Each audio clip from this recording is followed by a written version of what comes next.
नमः शिवाय। हर हर महादेव। आइए आज के वीडियो में हम सोमवार की व्रत कथा का श्रवण करेंगे। सोमवार का दिन भगवान शिव शंकर को समर्पित होता है। सोमवार के दिन भगवान शिव शंकर और माता पार्वती की विधि विधान से पूजा अर्चना करने से हमारी सभी मनोकामनाएं पूर्ण होती हैं और जीवन में सुख समृद्धि का आगमन होता है। सोमवार का व्रत करने से अति उत्तम फल मिलता है। इससे समस्त मनोकामनाएं पूर्ण होती हैं। इस व्रत से सभी रोग शोक दूर होते हैं और सुख संपत्ति प्राप्त होती है। कुमारी लड़कियों को मन भावन पति मिलता है।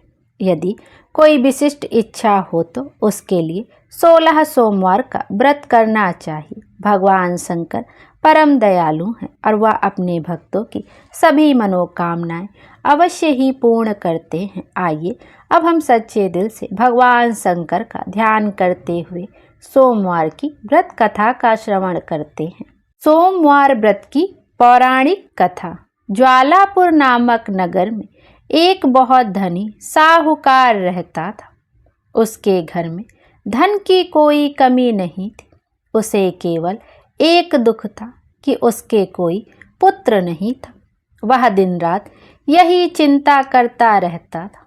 वह पुत्र पाने की कामना से प्रत्येक सोमवार को शिव जी का व्रत और पूजन करता था तथा संध्या काल में शिव मंदिर में जाकर भगवान शिव जी के सामने एक दीपक प्रज्वलित करता था। उसके इस भक्ति भाव को देखकर एक दिन माता पार्वती जी ने भगवान शिव से कहा, प्रभु, यह साहूकार आपका अनन्य भक्त है और सदैव आपका व्रत और पूजन श्रद्धा पूर्वक करता है। आपको इसकी मनोकामना पूर्ण करनी चाहिए।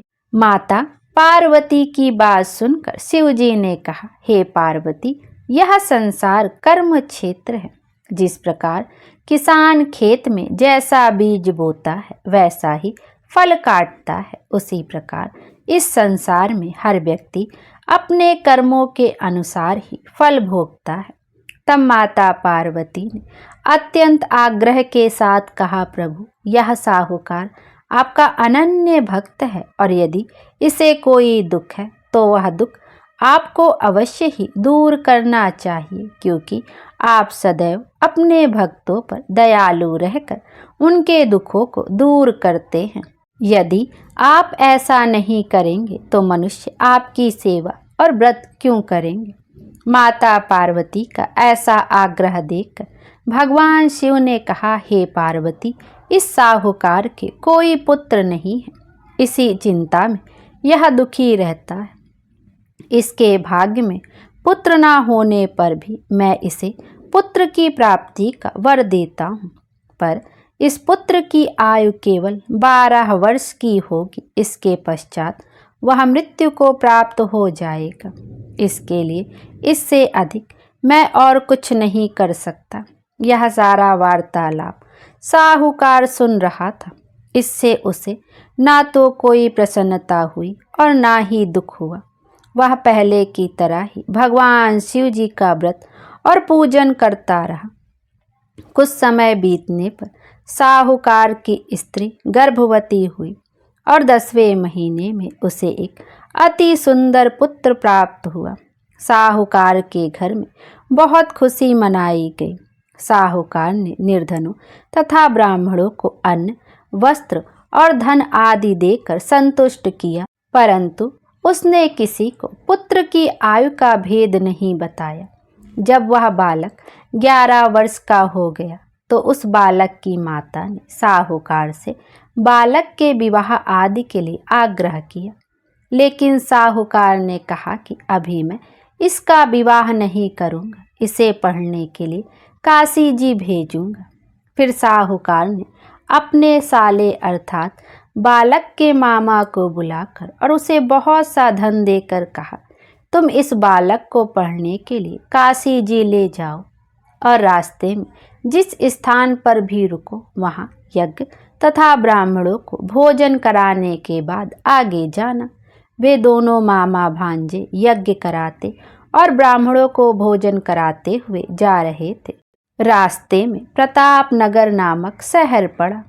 उस शहर के राजा की पुत्री का विवाह था, इसीलिए शहर को अच्छी तरह सजाया गया था। दूसरे राजा का लड़का जो राजकुमारी से विवाह के लिए बारात लेकर आया था, वह एक आंख से काना था। उसका पिता इस बात से बहुत चिंतित था कि कहीं वर को देखकर कन्या के माता पिता विवाह से इनकार ना कर दें। इसलिए साहूकार के अति सुंदर बेटे को देखकर उसके मन में विचार किया कि क्यों ना दरवाजे के समय इस लड़के को वर बनाकर ले जाया जाए। ऐसा विचार करके वर के पिता ने उस लड़के और उसके मामा से बात की तो वे दोनों तैयार हो गए। फिर उस लड़के को दूल्हे के कपड़े पहनाकर तथा घोड़ी पर चढ़ाकर दरवाजे पर ले गए और सारा कार्य प्रसन्नता से पूरा हो गया। फिर वर के पिता ने सोचा कि विवाह कार्य भी इसी लड़के से करा लिया जाए। ऐसा सोचकर उसने लड़के और उसके मामा से कहा, यदि आप फेरों और कन्यादान के काम को भी पूरा कर दें तो आपकी बड़ी कृपा होगी। उन्होंने स्वीकार कर लिया और विवाह कार्य भी अच्छी तरह संपन्न हो गया। परंतु जाते समय लड़के ने राजकुमारी की चुनरी के पल्ले पर लिख दिया, तुम्हारा विवाह तो मेरे साथ हुआ है, लेकिन जिस राजकुमार के साथ तुम्हें भेजा जाएगा वह एक आंख से काना है। मैं तो काशी जी पढ़ने जा रहा हूँ। लड़के के जाने के बाद उस राजकुमारी ने जब अपनी चुनरी पर ऐसा लिखा हुआ पाया तो उसने राजकुमार के साथ जाने से इनकार कर दिया और कहा कि यह मेरा पति नहीं है, मेरा विवाह इसके साथ नहीं हुआ है। मेरा पति तो काशी जी पढ़ने गया है। राजकुमारी के माता पिता ने अपनी पुत्री को विदा नहीं किया और बारात खाली हाथ लौट गई। उधर साहूकार का लड़का और उसका मामा काशी जी पहुँच गए। वहाँ जाकर उन्होंने यज्ञ करना और लड़के ने पढ़ना शुरू कर दिया। जब लड़के की आयु 12 वर्ष की हो गई तो उसकी मृत्यु का दिन समीप आ गया। लड़के के मामा को इस बारे में कुछ पता नहीं था। उस दिन उन्होंने यज्ञ का आयोजन किया हुआ था कि लड़के ने अपने मामा से कहा, मामा जी आज मेरी तबीयत कुछ ठीक नहीं है। मामा ने कहा, अंदर जाकर लेट जाओ। लड़का अंदर जाकर लेट गया और थोड़ी ही देर में उसके प्राण निकल गए। यज्ञ के बीच में जब उसके मामा ने आकर देखा कि वह मृत अवस्था में पड़ा है तो उसे बहुत दुख हुआ। उसने यज्ञ का कार्य अधूरा रह जाने के डर से किसी से कुछ नहीं कहा और संयम रखा। फिर यज्ञ का कार्य समाप्त कर ब्राह्मणों के चले जाने के बाद उसने रोना पीटना आरंभ कर दिया। संयोग से उसी समय शिव पार्वती जी उधर से जा रहे थे। जब उन्होंने जोर जोर से रोने की आवाज़ सुनी तो माता पार्वती ने भगवान शंकर से कहा, प्रभु कोई दुखिया रो रहा है, उसके कष्ट को दूर कीजिए। जब शिव पार्वती ने उसके समीप जाकर देखा तो वहाँ एक लड़का मृत पड़ा था। पार्वती जी बोली, प्रभु यह तो ज्वालापुर के साहूकार का लड़का है जो आपके वरदान से उत्पन्न हुआ था। शिव जी बोले, हे पार्वती इसकी आयु इतनी ही थी, आयु पूरी हो जाने के कारण यह मर गया। तब माता पार्वती ने कहा, हे प्रभु आप इस बालक की आयु बढ़ाइए, नहीं तो इसके माता पिता तो तड़प तड़प कर मर जाएंगे। माता पार्वती के बार बार आग्रह करने पर भगवान शिव ने उसको जीवित कर दिया और शिव जी की कृपा से लड़का ओम नमः शिवाय कहता हुआ उठ गया। भगवान शिव और माता पार्वती कैलाश पर्वत को चले गए। तब वह लड़का और उसका मामा उसी प्रकार यज्ञ करते तथा ब्राह्मणों को भोजन कराते हुए अपने घर की ओर चल दिए। रास्ते में वे प्रतापनगर पहुँचे। और वहाँ पर आकर उन्होंने यज्ञ आरंभ कर दिया। जब वहाँ का राजा उधर से गुजरा तो उसने उस लड़के को तुरंत पहचान लिया और अपने महल में ले जाकर उन दोनों का बहुत आदर सत्कार किया। साथ ही बहुत सा धन, आभूषण और वस्त्र देकर उन्हें राजकुमारी के साथ विदा किया। जब वे अपने शहर के निकट पहुँचे तो मामा ने कहा कि पहले तुम्हारे घर जाकर सूचना दे आता हूँ। जब उस लड़के का मामा घर पहुँचा तो साहूकार और उसकी पत्नी घर की छत पर बैठे थे और उन्होंने यह प्रण कर रखा था कि यदि हमारा पुत्र सकुशल लौट आया तो हम नीचे आ जाएंगे, नहीं तो छत से कूदकर अपने प्राण त्याग देंगे। इतने में उस लड़के के मामा ने आकर बताया कि आपका पुत्र सकुशल वापस आ गया है, तो उनको विश्वास नहीं हुआ।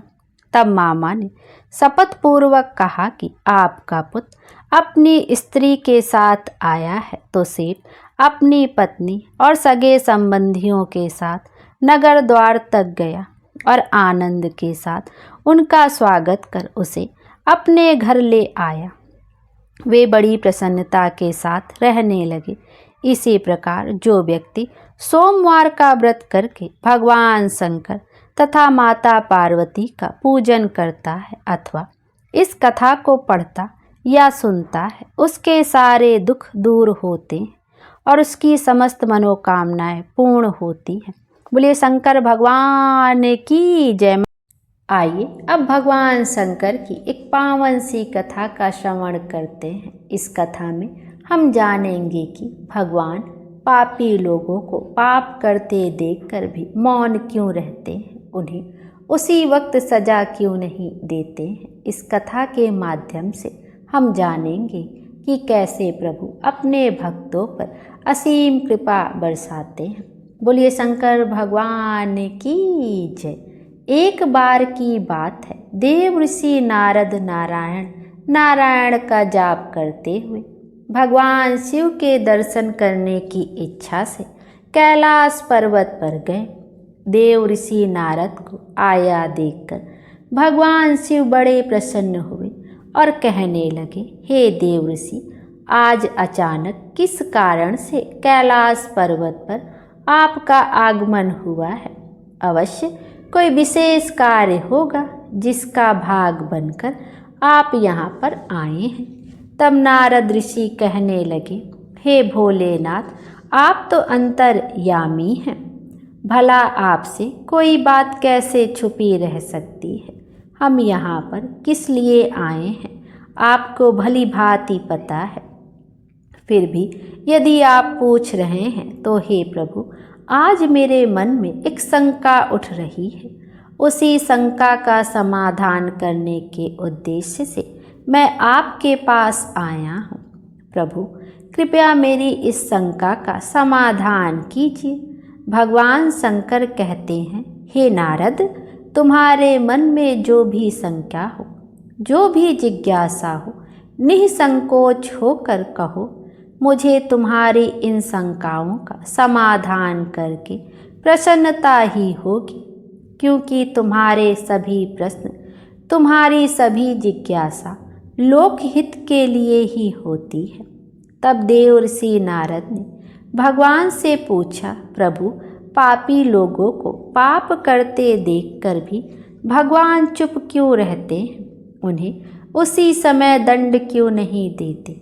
भगवान शिव कहते हैं, देव ऋषि नारद जी, आपने समस्त मानव जाति के कल्याण हेतु बहुत अच्छा प्रश्न किया है, जो मैं इस प्रश्न का उत्तर अब एक छोटी सी कथा के माध्यम से आपको देता हूँ।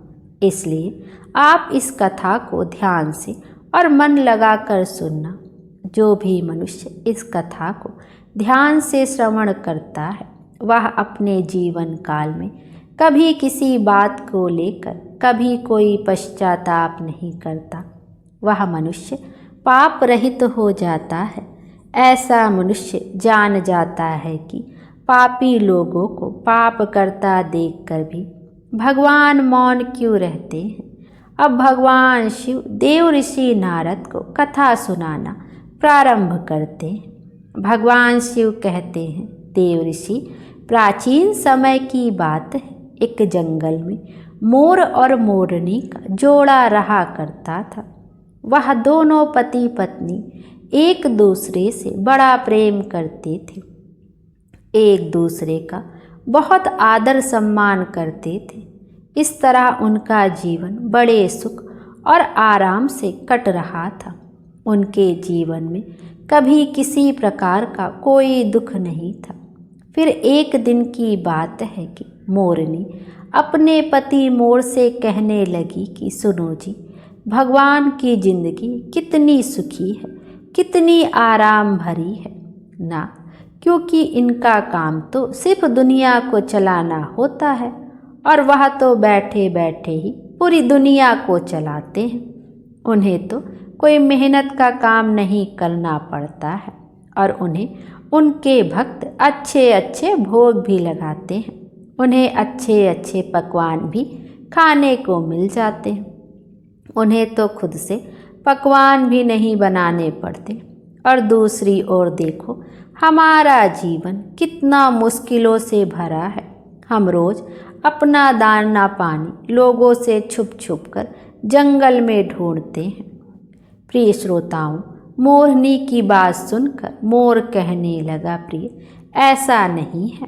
भगवान का काम बहुत कठिन है। भगवान को यह पूरी सृष्टि चलाने के लिए बहुत मेहनत करनी पड़ती है, कण कण का ध्यान रखना पड़ता है।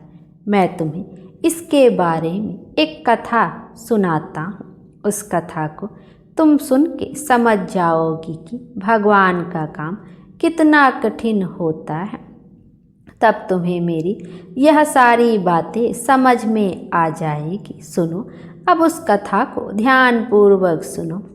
एक बार की बात है, एक गांव था। उस गांव में भगवान शिव का एक बहुत ही सुंदर मंदिर बना हुआ था। उस मंदिर के पास में ही छोटा सा भगवान भोलेनाथ का शिवलिंग भी था। उस मंदिर की देखभाल करने के लिए उसी गांव का भोला नाम का एक व्यक्ति सेवा में लगा हुआ था, जो सुबह शाम मंदिर की साफ सफाई किया करता और दोनों समय स्नान ध्यान करने के बाद भगवान के मंदिर में दीप जलाकर पूजा करता था। वह आदमी बहुत गरीब था और बहुत दुखी था। मंदिर में आने वाले श्रद्धालुओं के द्वारा उसे जो कुछ भी दान दक्षिणा मिल जाती थी, उसी से वह अपने परिवार का गुजारा किया करता था। मंदिर में काम करते करते वह अपनी जिंदगी से जुड़ी हुई सभी परेशानियों की शिकायत भगवान की मूर्ति के सामने खड़ा होकर करता रहता था।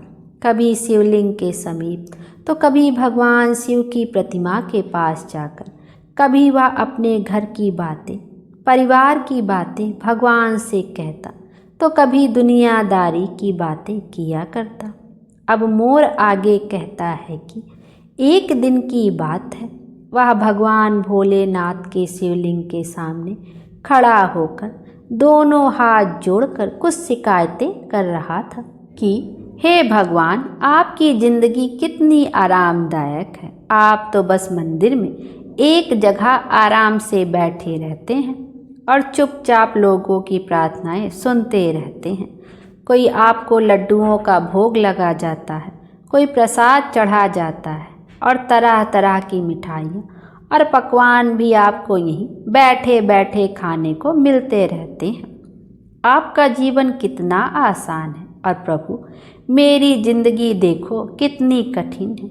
मेरी छोटी सी जिंदगी है, उसमें आपने हजारों तरह के दुख भर दिए हैं और हजारों तरह की परेशानियां मुझे आप दे रहे हैं।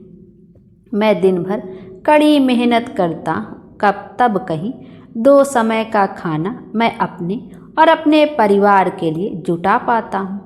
और दूसरी तरफ पापी और पाखंडी लोगों को देखो, दिन रात बुरे कर्मों में लिप्त रहते हैं, फिर भी बड़े मौज की जिंदगी जी रहे हैं। उन्हें किसी बात की कोई चिंता ही नहीं।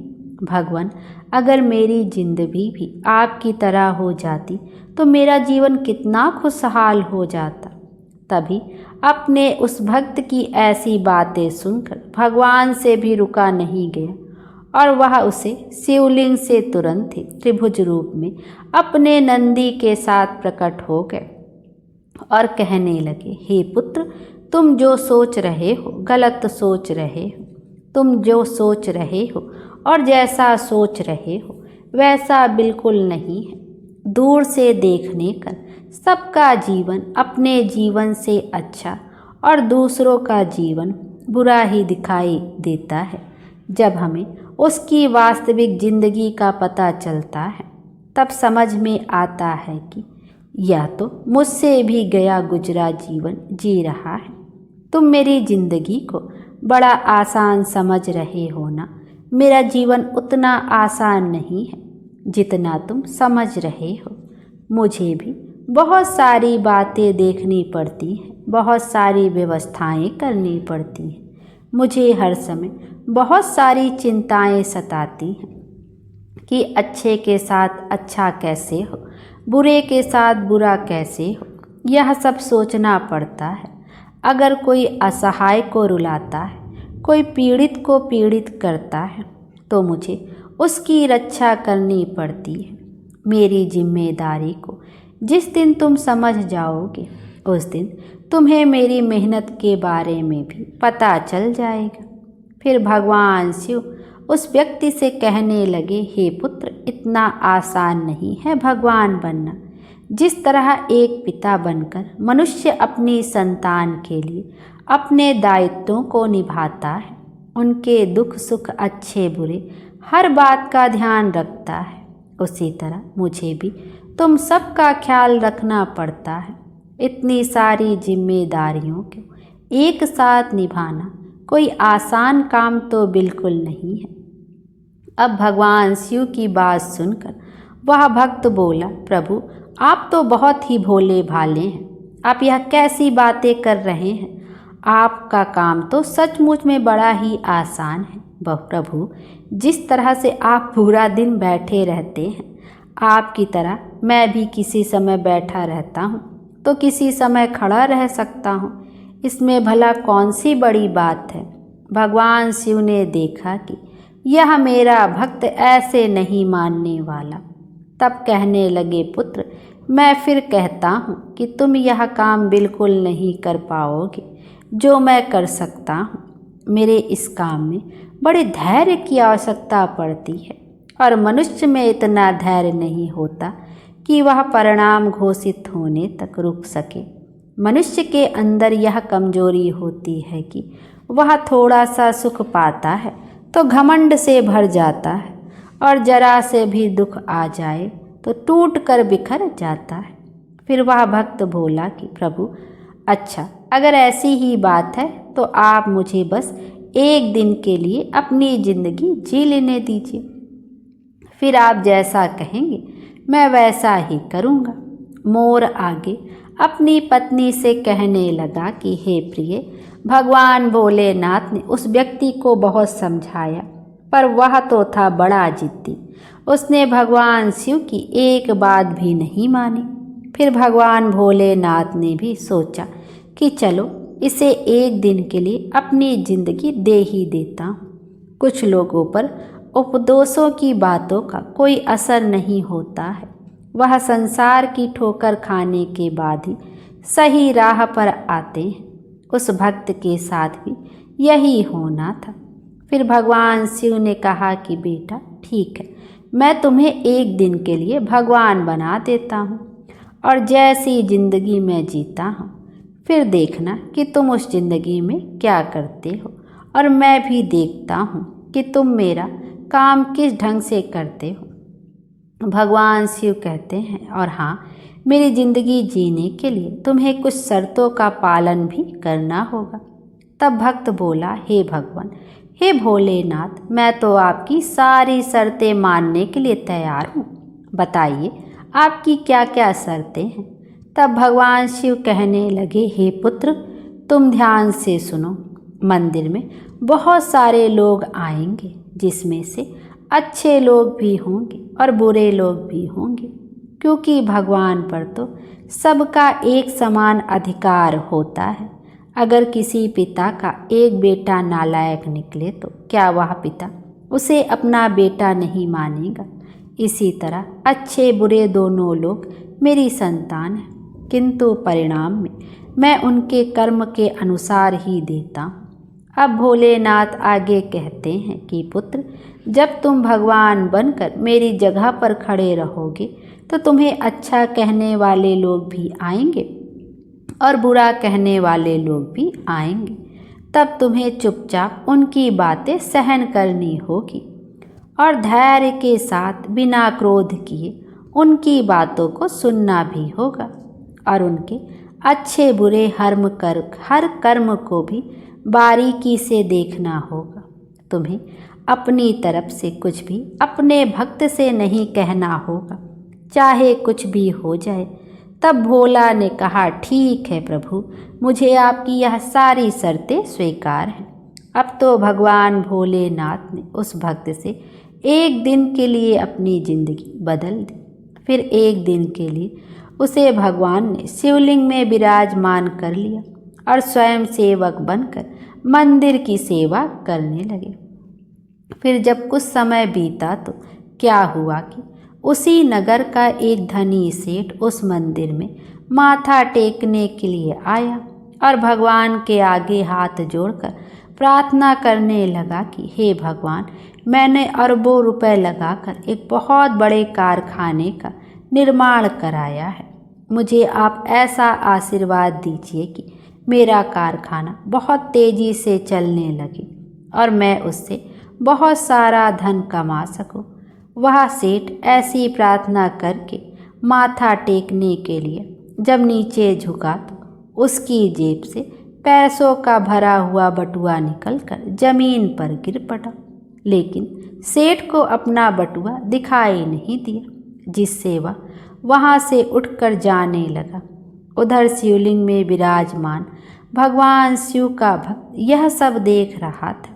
उसने देखा कि अरे, सेठ का बटुआ तो यहीं पर गिर गया है। एक बार तो उसके मन में आया कि क्यों ना वह सेठ को आवाज़ लगाकर उसे कह दे कि तुम्हारा बटुआ यहीं पर गिर गया है। अगले ही क्षण उसे भगवान शिव जी की शर्त याद आ गई, इसलिए वह बिना कुछ बोले वहीं पर विराजमान रहा। भोलेनाथ ने कहा कि चाहे अच्छा हो या बुरा, तुम्हें बिल्कुल नहीं बोलना है।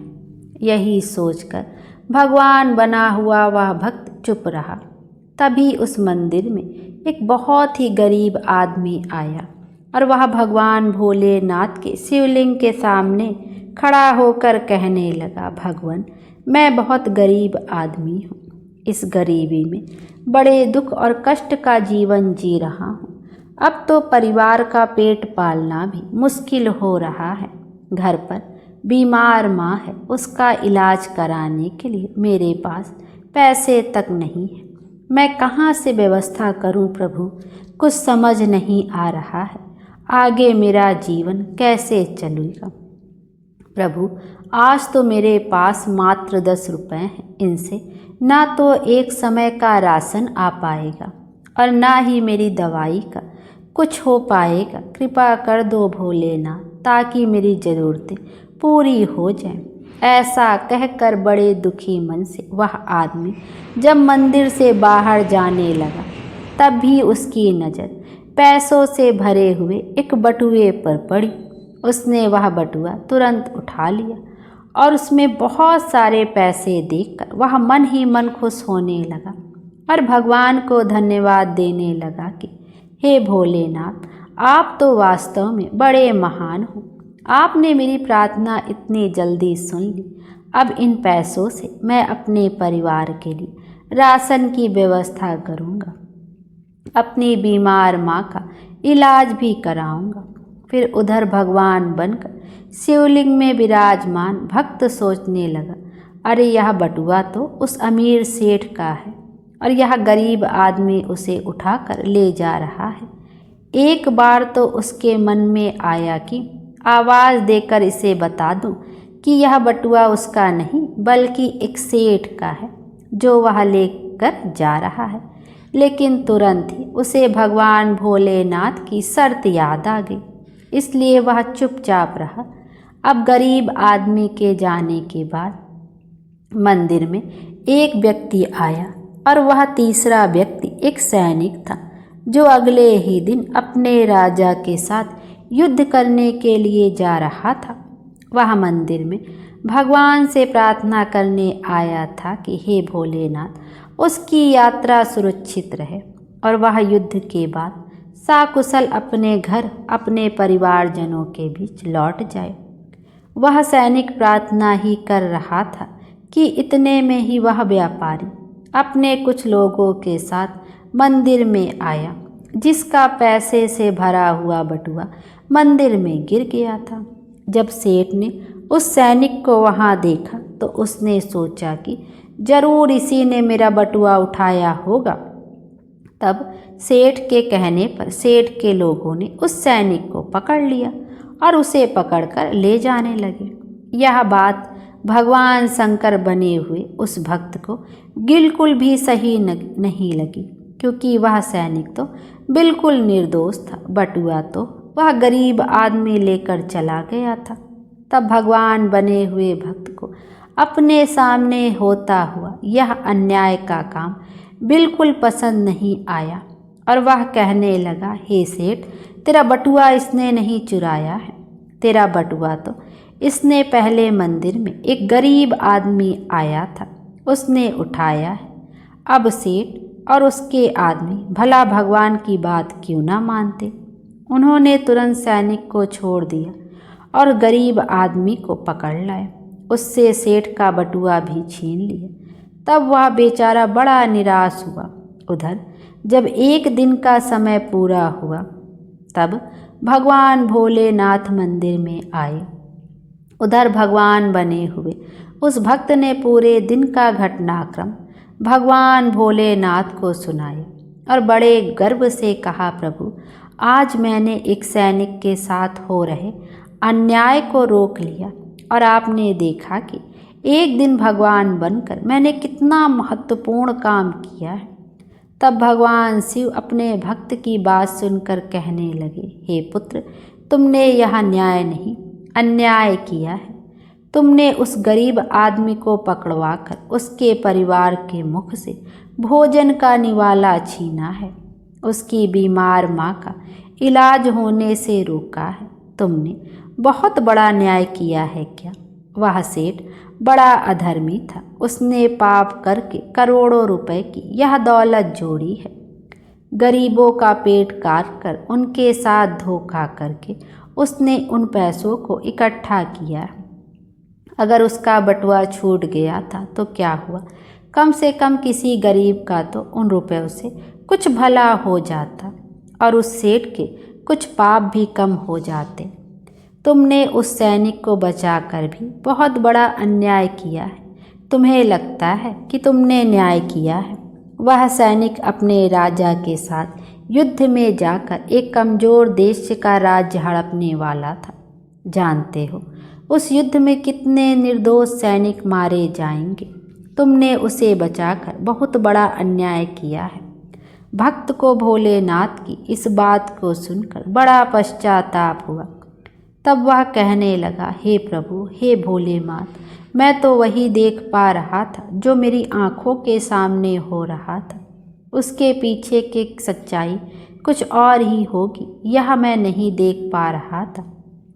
तब भक्त आगे कहने लगा, हे भोलेनाथ, दुनिया को तो सिर्फ आप ही चला सकते हैं, क्योंकि आप जीवन के हर पहलू को अच्छी तरह से देख सकते हैं, विचार कर सकते हैं, क्योंकि आप जो करते हैं वो अच्छा ही करते हैं। गलत तो हम हैं जो जीवन की वास्तविकता को नहीं समझ पाते और उससे पहले ही आप पर दोष लगा देते हैं। जब हमारे साथ कुछ गलत हो रहा होता है या फिर हमारे मन के अनुसार कुछ नहीं होता है तो उस समय हम अपना धैर्य खोकर भगवान को ही दोषी मानने लगते हैं। हम यह नहीं समझ पाते कि हमारे साथ हो रहे गलत काम में भी भगवान की ही कोई न कोई योजना छुपी होती है, जो आगे चलकर हमारे लिए ही हितकारी हो सकती है। फिर वह भक्त भोलेनाथ से कहने लगा, भोलेनाथ, मनुष्य की समझदारी इसी में है कि हमें गंभीरता से काम के आगे और पीछे के परिणाम को अच्छे से सोच लेना चाहिए। अगर आपके साथ आपकी मर्जी के अनुसार कुछ भी नहीं हो रहा तो उसे भगवान की मर्जी समझनी चाहिए और आगे भगवान जो करते हैं वो अच्छा ही करते हैं, ऐसा सोचकर सिर्फ और सिर्फ अपने कर्तव्य पर ही ध्यान देना चाहिए। उसके बाद भगवान शिव ने उस भक्त से कहा, हे पुत्र, क्या अब तुम्हें पता चल गया कि भगवान बनना इतना आसान नहीं है? फिर वह भक्त कहने लगा, भोलेनाथ, आप जितने भोले भाले हैं उतनी ही सरलता से लोगों के दुख को भी दूर कर देते हैं और उन्हें ज्ञान भी देते हैं।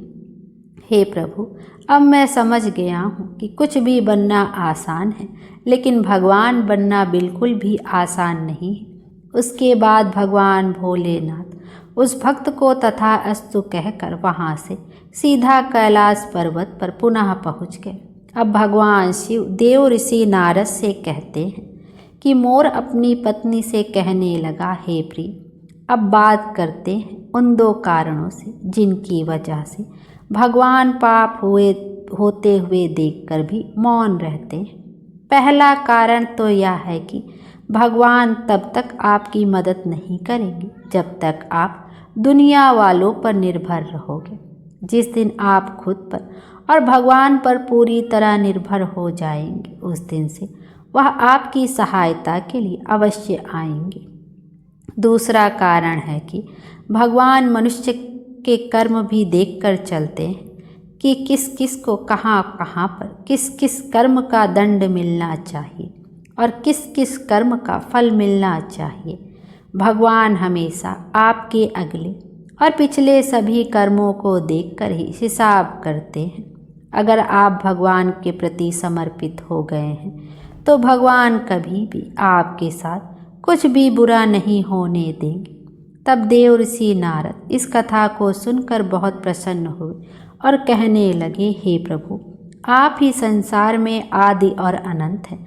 आज आपने इस कथा को सुनाकर निश्चित ही मेरी शंका का समाधान कर दिया है। प्रभु, आपको बारंबार प्रणाम है। ऐसा कहकर नारायण नारायण कहते हुए देव ऋषि नारद वहाँ से चले गए। प्रेम से बोलिए शंकर भगवान की जय। हर हर महादेव। आइए अब गणेश जी की व्रत कथा का भी श्रवण करते हैं। विनायक स्वरूप गणेश जी की कथा। किसी नगर में अपने पुत्र और पुत्र वधू के साथ एक नेत्रहीन बुढ़िया रहती थी। वह श्रद्धापूर्वक विधि विधान से नित्य ही गणेश जी की पूजा आराधना किया करती थी। एक दिन प्रसन्न हो गणेश जी प्रकट हुए और बोले, बुढ़िया माँ, तू जो चाहे सो मांग ले। बुढ़िया बोली, कैसे और क्या मांगूं? मुझे तो मांगना आता ही नहीं है। तब गणेश जी बोले, अपने बेटे बहू से पूछ कर मांग लेना, मैं कल फिर आऊँगा। बुढ़िया ने बेटे से पूछा तो बेटा बोला कि धन मांग लो। बहू बोली कि पोता मांग लो। तब बुढ़िया ने सोचा कि ये दोनों तो अपने अपने मतलब की बात कह रहे हैं। अतः बुढ़िया ने पड़ोसिनों से पूछा। पड़ोसिनों ने कहा, बुढ़िया, तू थोड़े ही दिन जिएगी, क्यों तू धन मांगे और क्यों पोता मांगे? तू तो आंखें मांग ले, जिससे तेरा बाकी जीवन आराम से कट जाए। लेकिन बुढ़िया ने पड़ोसिनों की बात नहीं मानी। उसने सोचा कि जिसमें बहू बेटा राजी हो वह मांग लूँ और अपने मतलब की चीज़ भी मांग लूँ। अगले दिन गणेश जी आए और बोले, बुढ़िया माँ, जो चाहे सो मांग ले।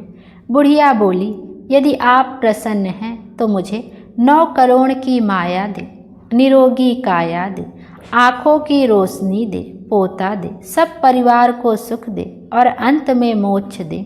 गणेश जी बोले, बुढ़िया माँ तूने तो हमें ठग लिया, किंतु तेरा वर तुझे मिलेगा, तथा अस्तु। इतना कहकर गणेश जी अंतर ध्यान हो गए। बुढ़िया को वर के अनुसार सब कुछ मिल गया। हे सिद्धि विनायक गणेश जी, जैसा आपने उस बुढ़िया को सब कुछ दिया, वैसा ही हमें भी देने की कृपा करना। बोलो गणपति महाराज की जय, गणपति देव की जय। आइए अब गणेश जी की एक अन्य कथा का भी श्रवण करते हैं। एक बार गणेश जी एक छोटे बालक के रूप में चिमटी में चावल और चमचे में दूध लेकर निकले। वह हर किसी से कह रहे थे कि कोई मेरी खीर बना दो, कोई मेरी खीर बना दो। एक बुढ़िया माई बैठी हुई थी। उसने कहा, ला मैं बना दूँ तेरी खीर। वह छोटा सा बर्तन चढ़ाने लगी। तब गणेश जी ने कहा, दादी माँ छोटी सी भगोनी मत चढ़ाओ, तुम्हारे घर में जो सबसे बड़ा बर्तन हो वही चढ़ा दो। बुढ़िया ने वही चढ़ा दिया। वह देखती रह गई कि जो थोड़े से चावल उस बड़े बर्तन में डाली थी वह तो पूरा भर गया है। गणेश जी ने कहा, दादी माँ मैं नहा कर आता हूँ। खीर तैयार हो गई तो बुढ़िया के पोते पोती खीर खाने के लिए रोने लगे। तब बुढ़िया ने कहा, गणेश जी तेरे भोग लगे कहकर चूल्हे में से थोड़ी सी खीर निकाली और कटोरी भर कर बच्चों को दे दी। बुढ़िया की पड़ोसन ऊपर से देख रही थी तो बुढ़िया ने सोचा यह चुगली कर देगी, तो एक कटोरा भरकर उसे भी पकड़ा दिया। बेटे की बहू ने चुपके से एक कटोरा खीर खाई और एक कटोरा चक्की के नीचे छुपा दिया। अभी भी गणेश जी आए नहीं थे। बुढ़िया को भी भूख लग रही थी। वह भी एक कटोरा खीर भरकर किवाड़ के पीछे बैठकर एक बार फिर कहा कि गणेश जी आपको भोग लगे कहकर खाना शुरू कर दिया। तभी गणेश जी आ गए। बुढ़िया ने कहा, आ जा रे गणेशवा, खीर खा ले, मैं तो तेरी ही राह देख रही थी। गणेश जी ने कहा, दादी माँ मैंने तो खीर पहले ही खा ली। बुढ़िया ने कहा, कब खाई?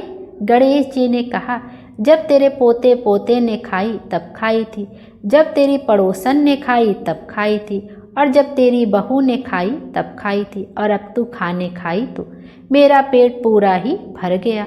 बुढ़िया माई ने कहा, और सारी बात तो सच है, पर बहू बिचारी का तो नाम मत लो, वह तो सुबह से काम में लगी है, उसने फिर कब खाई? गणेश जी ने कहा, चाची के नीचे देख जूठा कटोरा पड़ा है, और तूने तो मेरे भोग तो लगाया, वह तो वैसे ही खा गई। बुढ़िया ने कहा, बेटा घर की बात है, घर में ही रहने दो, अब बताओ बची हुई खीर का क्या करूं? गणेश जी ने कहा, पूरी नगरी को जिमा दो। बुढ़िया ने पूरी नगरी जिमा दी, फिर भी बर्तन पूरा ही भरा था। राजा को पता लगा तो बुढ़िया को बुलवाया और कहा, क्यों री बुढ़िया, ऐसा बर्तन तेरे घर पर शोभे, अच्छा लगे या हमारे घर पर शोभे? बुढ़िया ने कहा, राजा जी आप ले लो। राजा जी ने खीर का बर्तन महल में मंगा लिया। लाते ही खीर में कीड़े मकोड़े बिच्छू कंछले हो गए और दुर्गंध आने लगी। यह देखकर राजा जी ने बुढ़िया से कहा, बुढ़िया बर्तन वापस ले जा जो तुझे हमने दिया। बुढ़िया ने कहा, राजा जी आप देते हो, पहले ही कभी दे देते, यह बर्तन तो मुझे गणेश जी ने दिया है। बुढ़िया ने बर्तन वापस लिया। जैसे ही बर्तन को घर लेके आई, बर्तन फिर से सुगंधित हो गई। जो उसमें खीर थी उसमें भी सुगंध हो गई। घर आकर बुढ़िया ने गणेश जी से कहा, बची हुई खीर का क्या करें? गणेश जी ने कहा, झोपड़ी के कोने में गड्ढा खोद कर गाड़ दो, उसी जगह सुबह उठकर वापस खोदोगी तो धन के 2 चरे मिलेंगे। ऐसा कहकर गणेश जी अंतर ध्यान हो गए। जाते समय झोपड़ी को लात मारते हुए गए तो झोपड़ी के स्थान पर महल हो गया। सुबह बहू ने फावड़ा लेकर पूरे घर को खोद दिया तो कुछ भी नहीं मिला। बहू ने कहा, सासू जी थारो गणेश जी तो झूठो हैं। सास ने कहा, बहू मारो गणेश झूठो तो नहीं है, ला मैं देखूं। वह सुई लेकर खोजने लगी तो टन टन करते 2 धन के चरे निकले।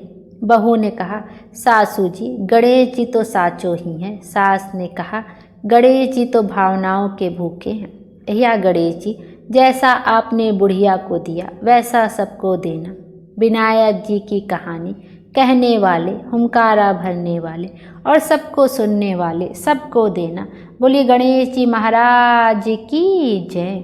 गणेश जी महाराज हम सब की मनोकामना पूर्ण करें और हमारे जीवन को खुशियों से भर दें। Thank you.